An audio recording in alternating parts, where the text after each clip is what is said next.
Hello again, YouTube, social media world.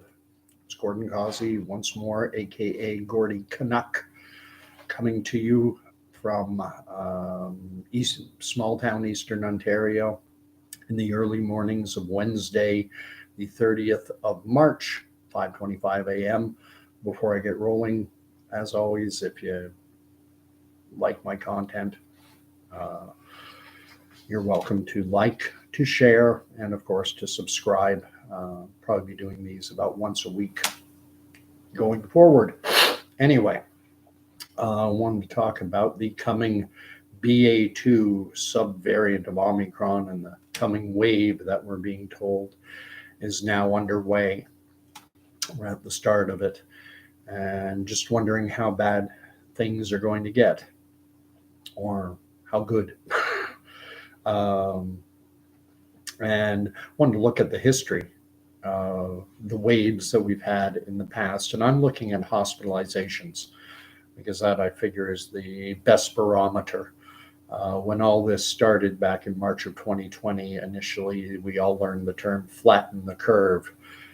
They didn't want a huge wave coming in all in one big surge and overwhelming the healthcare sector, principally our hospitals. And so the idea was to flatten it out so it was spread out more evenly over time so that our healthcare system would be able to manage it as opposed to everyone coming in all at once or over a very short time frame. So in May of 2020 was the peak of that first wave. And Ontario, according to the numbers on the Ontario COVID's portal page, it was in May of 2020 where we hit the peak in hospitalizations, and it was just over 1,000 COVID patients in hospital. And that was, of course, the original iteration of SARS-CoV-2 before we got into the variants.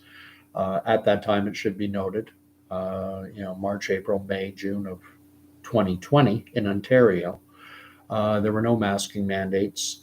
There were lockdowns. There were a lot of business closures. Schools were shuttered. Kids were learning online. But there were no masks. There were obviously no vaccines had been, they were a pipe dream at that stage. I'm told going back then, we were told we were likely looking at a minimum of 2 years. So there were no vaccines, no masks, and we got to 1,000, just over 1,000 patients in hospital, peaking in May of 2020. Then fast forward all the way to January of 2021. That was the peak of what I consider the second wave. If you look at, again, go to that SARS-CoV, rather the COVID portal page for the province of Ontario, and I see 4 discernible waves that happened. So the first in May of 2020, the second peaked in January of 2021. And at that time, hospitalizations in Ontario got just over 1,700. This was said to be Delta. Now, at that point, January 2021, the vaccines at that point, they had been given an interim authorization in Canada, but we were very slow to roll out. I'm certain there were some individuals, some groups who were getting vaccines, but it was a very small number at that juncture. Maybe only targeted healthcare workers, extremely vulnerable people. But our supply, we were far behind. So we went from 1,000 in May of 2020, and then with the Delta, and we were into the Delta variant by this point in January of 2021, and we got up over 1,700. And then a few months later, after it came down, we had another peak that went even higher, again said to be Delta. And in April of 2021, so 4 months later, the numbers peaked in that, what I'll call that, the third wave at 2,300, just over 2,300. And again, that was Delta. Now, by April of 2021, vaccines were starting to be administered to, those, I think we started out in Ontario, I'm going off memory, I think it was those age 60 plus or 70 plus. And things were starting to ramp out. We had masking mandates. We still had lockdowns at one point, in Ontario. I can't remember if it was in April of 2021 or not, but at one point in Ontario, they were restricting what items you could buy in a store to only essential items. And, but we went from 1,000 in May of 2020, 1,700 in January 2021, April of 2021, 2,300. So each successive wave had gotten higher. Then, as we rolled in, as 2021 was coming to an end and 2022 was starting, now we were into Omicron. And now at this point, by January of, just past January of 2022, now we had full-on masking mandates. You couldn't go into an indoor public setting without a mask on, even if you had a valid exemption. In Ontario, just about every jurisdiction would have exemptions allowing someone with conditions like asthma, COPD, or there's a whole laundry list of reasons that would be legitimately accepted as an exemption to having to wear a mask in an indoor public place, but no one respected those exemptions. Individuals would be kicked out because everyone was so scared. And so masking mandates were full on. Back in January, we had restrictions as to the number of people you could gather with in both indoor and outdoor settings. So there were a lot more mandates than there are now. And in January of 2022, just a few months ago, the hospitalizations peaked at over 4,100. So again, higher still. And that was in the first three waves that I enumerated: May of 2020, January 2021, April of 2021. May of 2020, no one's vaccinated. January 2021, hardly anyone's vaccinated. April, now we're getting to a few, but by January of this past January, now we're at 90-ish% fully vaccinated, many boosted. And still the numbers went higher again, all the way to 4,100 plus hospitalized. And now we're coming up to, they're doing wastewater projections. They do wastewater testing to determine the levels of viral presence in the community, and they're showing an increase. And we're seeing increases in infection rates, increases in positivity rates, which we're getting up to 17-18% positivity rate of the people who are tested. And so we're seeing an uptick. The number in hospital in Ontario had gone down from that 4,100 in January of 2022. And of late, they ebbed down. They've gotten down in around 500. And now they're getting back up again. We're up in around the 700 number now. And they're projecting that we're going to see another wave. They're actually calling it, I'm hearing it referred to as the sixth wave, number 6. I'm only seeing 4 that have taken place so far. So I'm calling this the 5th. But either way, what's going to happen in the weeks ahead? Because there's a big difference now. The big difference now is that Ontario has lifted the masking mandates. I can go to the grocery store, no mask, pharmacy, pizza joint. I'm just enumerating all the places I've been in the past week or so since the mandate's been lifted. I've been in grocery stores, pharmacy, pizza, convenience stores, gas station, indoor public settings, and the masking mandate is done with. And I think it's roughly 50-50, about, whereas before seeing someone with an unmasked face was an extreme rarity.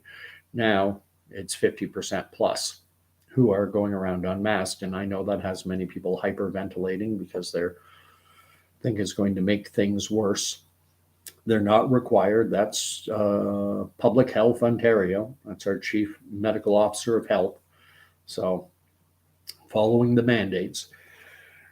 But the question is now, if we've gone from 1,000 to 1,700 to 2,300 to 4,100, how bad will it get now? Will it get to that 4,100 number again? Will it go higher? This B.A2 variant is said to be 40%, roughly 40% more transmissible than Omicron was. Omicron is what saw us get up around 4,100 just in this past January. Now, with this BA2 subvariant of Omicron that's even more transmissible, lead to even higher hospitalization numbers. And if it's 40% more transmissible, logic would dictate to me that that would mean we'll get somewhere up around, I would guess, 4,500. But if we don't hit that level, or if we only get to that level or less, what does that say about masks? Did they have any benefit? Did they work when, 1,000, 1,700, 2,300, 4,100? And the last three of those numbers, January 2021, April of 2021, January of just this past year, masking mandates were in place. So now that the masking mandates have been lifted, if they had a benefit, if they kept the numbers down, then the numbers now should be significantly higher. And we shall see. There are so many variables in play. Omicron, B.A2, is it? We were told that Omicron, most of the mainstream media and authorities were saying that Omicron was less virulent, that it caused less severe sickness than previous iterations, than previous variants. However, hospitalization numbers were 4,100. Now, it should be noted that Ontario, a month or two or three ago, was this year, it was sometime around January, I believe, Ontario started to differentiate between people in hospital with COVID and people in hospital for COVID. And the difference being that anyone who goes into hospital, regardless of the reason, if someone's in a horrible car accident and has to be admitted to hospital, everyone's standard operating procedure is tested for COVID. And if the test comes back positive, then they are counted in with the COVID numbers, even if they are not being treated for COVID itself. So using the example, someone goes in and the car accident is in the hospital for 3 or 4 days. They're being treated for lacerations, head trauma, broken bones, whatever, not for COVID, but their tests came back positive. They're counted as a COVID patient. And what they're telling us is the numbers are typically breaking out somewhere around 55% of the people in hospital listed as COVID patients are being treated for things other that they did not go into hospital for COVID, but they had a positive test, while around 45% are actually COVID patients being treated for COVID. So, but that, when I look at these numbers, during that time, that was always the global number, whether a person was in for COVID or because they were being treated for COVID, or whether they simply had a positive test but were treated for other things. The numbers are consistent. And so the question will be, in this fifth wave, or sixth, whatever they want to call it, will that pattern continue? 1,000, 1,700, 2,300, up to 4,100? Is that pattern going to continue, or is it going to drop? And if it drops, if we're lower, I would say if we're lower than 4,500, then it will suggest to me that lifting the mask mandates was the right move, because they obviously didn't have a benefit. If, on the other hand, if cases do go up, if we get up to 5,000 or more, well, it will lend some credibility to those who have suggested that lifting the mask mandates was an error. We'll have to wait and see. If the numbers are significantly lower, then a period, if we're lower than when masks were required, that will tell me that masks, the chief public health officer made the right call, that masking mandates, they don't need to be mandated. which they're not. So I'll leave you with that. Something different to talk about other than Will Smith and Chris Rock. And I may talk about that later. There's an interesting little factoid that I just came across about alopecia, but I'll save that for another video. Maybe do that one tomorrow. So if you like it, like it. If you want to share, you're more than welcome. And if you want to subscribe, if you like hearing the ramblings of some old guy in Eastern Ontario about what's happening in the world and in this crazy province of Ontario, you're most welcome. Anyway, talk to you later.